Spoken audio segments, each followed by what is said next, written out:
એટલે લાઈટ હવે અત્યારે રાતના 3:30 વાગે અમરેલી શાંતાબા જનરલ હોસ્પિટલ એટલે કે આપણી જે સરકારી સિવિલ હતી અને જે ઘણા સમયથી આ વસંતભાઈ ગજેરાને આપી દીધા પછી જે કાંડ થઈ રહ્યા છે. હમણાં થોડા સમય પહેલાં જ અમારા સાથી મિત્ર ભરતભાઈ ને હાર્દિકભાઈની લોકોએ એક મેટરમાં એ આવ્યા હતા કે ડૉક્ટરોએ ઓપરેશન વખતે પેટમાં કોટન રાખી દીધું હતું અને અત્યારે એક દેવી પૂજક સમાજના બેનને અહીંયા કોથળીના ઓપરેશન માટે લાવવામાં આવ્યા હતા. 2 દિવસ પહેલાં દાખલ કર્યા હતા અને હાલ એનું મૃત્યુ થઈ ગયું છે સાંજના લગભગ 8 વાગે. એટલે અમને ફોન આવ્યો એટલે અમે અમારી ટીમ સાથે ભરતભાઈ, હાર્દિકભાઈ, ધર્મેશભાઈને બધા આવ્યા છીએ. બેનની ડેડ બોડી સુધી ગયા, જોયું અને ડૉક્ટર ઓપરેશનમાં કોણ કોણ હતું એ પૂછવામાં આવ્યું એટલે અમારા મીરાબેન પાસે આવ્યા છે. એમાં કોટન વખતે હતા એ જ. અને આ લોકોનું એવું કહેવાનું છે કે પેશન્ટને કંઈક 8-9 બોટલ બ્લડ ચડાવ્યું છે.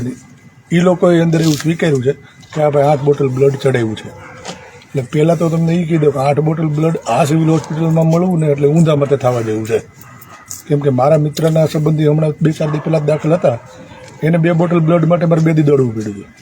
તો 8 બોટલ બ્લડ આ પેશન્ટને ચડાવ્યું અને એમાંય પેશન્ટના સગા સંબંધીઓ પાસેથી કોઈ રિકવર બ્લડ માંગ્યું નથી. તો એનો મતલબ એવો થાય છે કે ક્યાંક તકલીફ છે. પણ હાલ અત્યારે 3:30 વાગે કોઈ ડૉક્ટરો તો હોય નહીં, ઇમરજન્સીમાં આવતા હોય. જેણે ઓપરેશન કર્યા છે તો હાલ હાજર હોય નહીં, સવારે આવશે.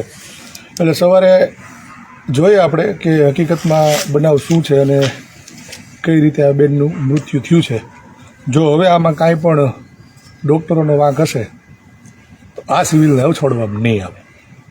મારી ભેગા મારા સાથી મિત્ર ભરતભાઈ કાતરિયા, હાર્દિકભાઈ આવ્યા છે. તેમને પણ હું કહું કે આ વિશે 2 શબ્દ કહો અને જરૂર પડે તો હવે આંદોલન કરી લે. હવે મિત્રો, વસંતભાઈને ફોન આવતા એવું નક્કી કર્યું, બહારગામ હતા, એક સામાજિક કામ બાબતે બહાર હતા. તાત્કાલિક ફોન આવતા અત્યારે અમરેલી સિવિલ હોસ્પિટલમાં દેવી પૂજક સમાજ છે, ભાઈ વિડીયો ફેરો એટલે ખ્યાલ આવે, મોટાભાગે એમના પરિવાર છે અને તમામે તમામ દેવી પૂજક સમાજમાંથી આવે છે.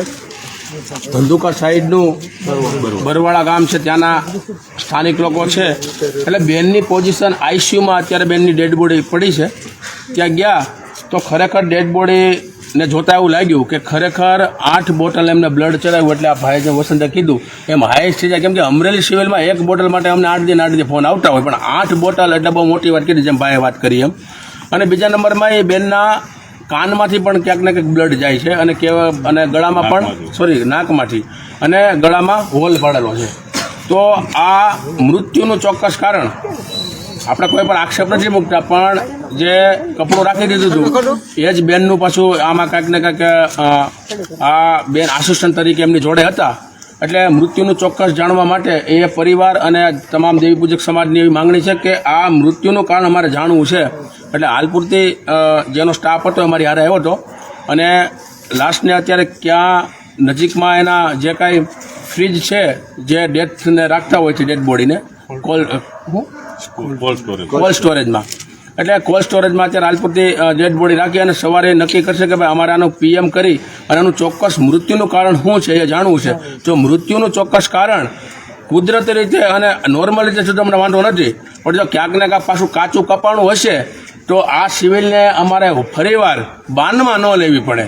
એટલા માટે આ પરિવાર છે, ગરીબ પરિવારમાંથી આવે છે. અત્યારે તમામ સભ્યો બિચારા હેરાન થાય છે, એના ઘરવાળાને ભાન નથી, એમનો દીકરો છે અને નાના દુઃખની વાત જે છે, બેન તો વ્યાઈ ગયાના રસ્તે, પણ એના બાળકોને ન્યાય મળે એટલા માટે સવારે ફરીવાર આજ અમરેલી સિવિલ હોસ્પિટલમાં તાકાતથી અમે સાથી મિત્રો આ અમરેલી સિવિલની મુલાકાત લેશું. ટ્રસ્ટીને પૂછશું અને જવાબદાર ડૉક્ટર છે એમને પણ પૂછશું, કેમ કે હજી કપડાવાળી મેટર પડતી નથી, ત્યાં બીજી મેટર 15થી 20 દિવસમાં આવી ગઈ છે.